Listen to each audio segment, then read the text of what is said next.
Meghan Markle thought she was building an empire. In reality, she was lighting the fuse on a bomb. What was supposed to be her comeback moment has turned into one of the most humiliating PR disasters in recent Hollywood memory. And no, this isn't just another royal scandal or a tabloid twist. This is Netflix, lawsuits, plagiarism, and the total collapse of trust from some of the biggest names in entertainment. It all started with whispers. Then those whispers turned into boardroom meetings. And before Meghan could even issue a statement, Netflix had launched a full-blown internal investigation into her reality series, With Love, Meghan. Not because of bad ratings or public backlash, those were already baked in. This was different. This was personal. Senior producers were accusing Meghan of stealing entire scenes, word-for-word dialogue, even gestures, not from obscure indie shows, but from global franchises like Hell's Kitchen, Jersey Shore, Survivor, and Real Housewives. The headlines called it inspiration. But behind closed doors, Netflix executives were using a very different word: plagiarism. Now the series is on life support. The industry is turning its back, and Meghan is being treated like a liability instead of a legacy. The fallout is massive, the evidence is damning, and her reputation shaken to its core. But this is only the beginning. The moment Netflix called for a creative investigation, it wasn't just a red flag, it was a declaration of war. Executives weren't simply reviewing content, they were preparing for damage control. And at the center of it all, Meghan Markle's season 2 of With Love, Meghan. Insiders say the alarm bells started ringing after episode 4 aired internally. The dialogue was too familiar, suspiciously close to a viral Hell's Kitchen meltdown. Same energy, same lines, same pacing. A Gordon Ramsay-style explosion, but with Meghan in the driver's seat. Then came episode 7. And that's when things got ugly. Producers spotted scenes that felt ripped straight from Jersey Shore. Not inspired by, not parody, mirrored. The hand gestures, the tone, the reality TV chaos pacing, all of it raised eyebrows, then suspicion, then full-on outrage. Netflix did what any billion-dollar platform would do. They dug deeper, and the deeper they went, the worse it got. A beach scene in Malibu, nearly identical to a Survivor episode from years ago. From the dramatic tension to the camera framing to the conversations, this wasn't just reality TV influence. This was reality TV déjà vu. That's when Netflix's top brass ordered a full-scale probe. Footage had to be rewatched, scripts re-examined, editors questioned. Meghan's creative empire wasn't just under review, it was under investigation, and it was only getting worse. The deeper Netflix looked, the clearer the pattern became. Meghan hadn't just taken inspiration, she'd lifted entire moments, frame for frame. It started with Hell's Kitchen. In episode 4 of With Love, Meghan, the show featured a fiery kitchen blow-up so eerily similar to a Gordon Ramsay rant. Even the phrasing was nearly identical. Phrases like, "get out of my kitchen," and "this is embarrassing," were delivered with the same cadence, the same inflection, the same camera angles. It didn't feel like homage. It felt like copy and paste. But it didn't stop there. Episode 7 took things to a whole new level. The chaotic high-drama argument between cast members felt too familiar. Editors quickly realized it wasn't just the tone or energy, it was the exact rhythm of a Jersey Shore blowout. From the slamming of drinks to the shouting match structure, to the dramatic exit and chase, it was a beat-for-beat replica of a Snooki versus JWoww meltdown. Then came the Survivor moment. A slow-motion walk on the beach, intense music building, cast members whispering strategy. It was a direct echo of a legendary tribal council scene. Same dialogue cues, same camera zooms, same atmosphere. Even body language was called into question. The cast's gestures, movements, facial expressions, all suspiciously aligned with known reality TV footage. By this point, Netflix wasn't guessing. They were cross-referencing, matching timestamps, lining up footage side by side, and the resemblance, undeniable. What Meghan called creativity, Netflix was starting to call theft.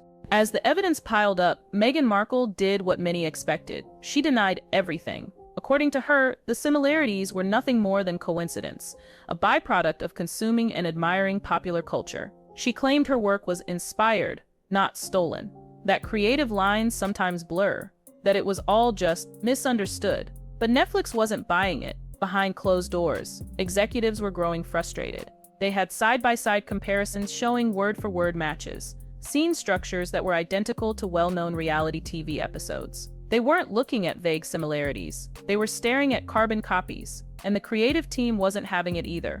One producer reportedly called her excuse insulting. Another said Meghan was trying to gaslight an entire production crew into ignoring what they could see with their own eyes. The kicker? Netflix's legal department got involved. They began compiling footage, timestamps, transcripts, everything they need in case this turned into a legal mess. Because at this point, it wasn't just a matter of bad press, it was a potential copyright nightmare. Yet even as the heat turned up, Meghan doubled down. She maintained that her creative process had always drawn from what she grew up watching, that her goal was to pay tribute, not plagiarize. But Netflix wasn't looking for a tribute, they were looking for answers. And the deeper they dug, the less forgiving they became. And Meghan, she was about to face the fallout. Inside Netflix, the walls were starting to crack. What began as a private investigation quickly spiraled into a full-blown internal war. At the center of it all were two of Netflix's most powerful figures, co-CEOs Ted Sarandos and Greg Peters, and they couldn't have been more divided. Ted Sarandos, ever the showman, was still clinging to the belief that Meghan's star power could be salvaged.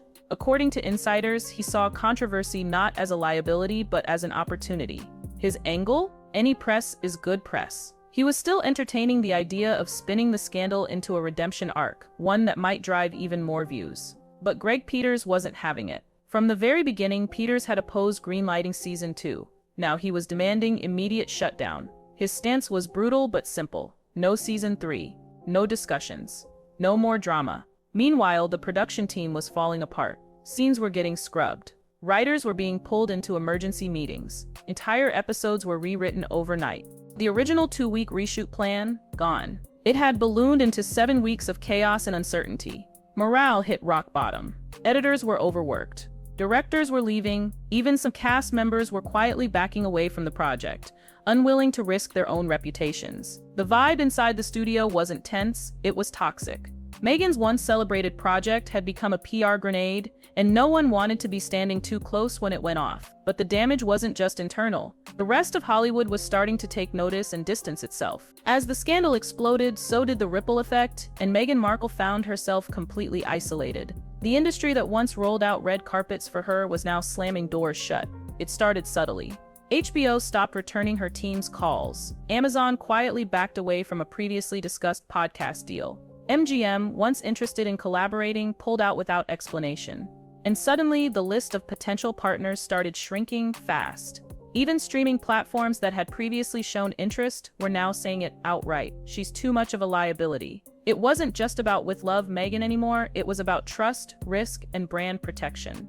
Executives feared one thing above all, becoming the next Netflix, drowning in drama and subscriber backlash. Meanwhile, social media lit up like wildfire. TikTok was flooded with memes mocking her alleged scene stealing. YouTubers broke down side-by-side comparisons. Twitter threads dissected the controversy like it was a crime scene. Even Meghan's most loyal fans began to hesitate. I wanted to support her, but this is embarrassing. Why is she copying Jersey Shore in 2025? Even the beach scene? Really? The public wasn't just laughing, they were turning. And Hollywood was watching that shift in real time. Because when the audience bails, the industry follows. And right now, Meghan wasn't trending for her vision, her message, or her talent. She was trending because people couldn't believe how fast it all fell apart. And she hadn't even hit rock bottom yet. With major studios shutting their doors and Netflix in meltdown mode, Meghan did what she always does. She pivoted. But this time, there was no palace to retreat to. No Oprah interview.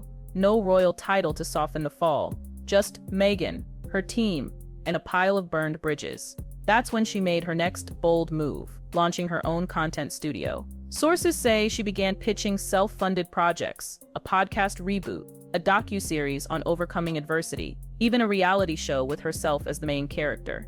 But these ideas weren't just rejected, they were dismissed outright. One exec allegedly said, "We're not touching anything with her name on it." Industry insiders claim Meghan had become untouchable, not because of the plagiarism alone, but because of how she handled it. No accountability, no apology, just blame, denial, and ego. She acted like the victim, while the evidence stacked higher by the day. Even her inner circle was reportedly in chaos. Staffers who raised early red flags about the similarities were ignored. Some quit, others leaked. One insider revealed Meghan believed she was reframing pop culture through a royal lens, that the borrowed scenes were intentional, harmless, visionary. But Hollywood didn't see visionary. It saw reckless. And the audience, they saw someone too proud to admit a mistake and too desperate to stay relevant. Her solo studio wasn't a comeback. It was a last resort. And the worst part, she still wasn't done defending herself. With her reputation unraveling and the industry slamming doors, Meghan turned to what she believed could fix it all: damage control. But instead of saving her brand, she lit the fuse on another explosion. Out of nowhere, a self-recorded video dropped on her personal website. No Netflix logo, no production polish. Just Meghan sitting in a softly lit room, speaking directly to the camera. But this wasn't an apology. It wasn't even close. She didn't take responsibility. She didn't address the specific scenes. Instead, she painted herself as the victim, a misunderstood woman attacked for her creativity. She accused the industry of waging a smear campaign, claimed that powerful men in suits were trying to silence her voice. The reaction? Brutal, immediate, unforgiving. Critics tore it apart. Commentators called it tone-deaf, defensive, and completely disconnected from reality. Social media erupted again. "Is she serious?" one viewer tweeted. "This isn't an explanation. It's a TED Talk on delusion." To make matters worse, the very same week, new leaked footage hit the internet. A previously unaired scene from With Love, Meghan, nearly a frame-for-frame recreation of a Real Housewives of Beverly Hills wine toss. Side-by-side comparisons went viral within hours. Late-night hosts roasted the monologue. YouTubers mocked the speech. Memes flooded every platform. One even dubbed her reality show, Borrowed with Meghan. What was meant to be her redemption moment turned into a punchline. Her crew? Embarrassed? Directors? Walking away. Reshoots? Delayed again. And Netflix? They were done playing nice. By this point, Netflix wasn't just worried about bad press, they were worried about lawsuits. Behind the scenes, their legal department brought in external firms to evaluate the growing mess. Because the issue wasn't just a few copied lines, it was starting to look like a pattern. Entire episodes were under review.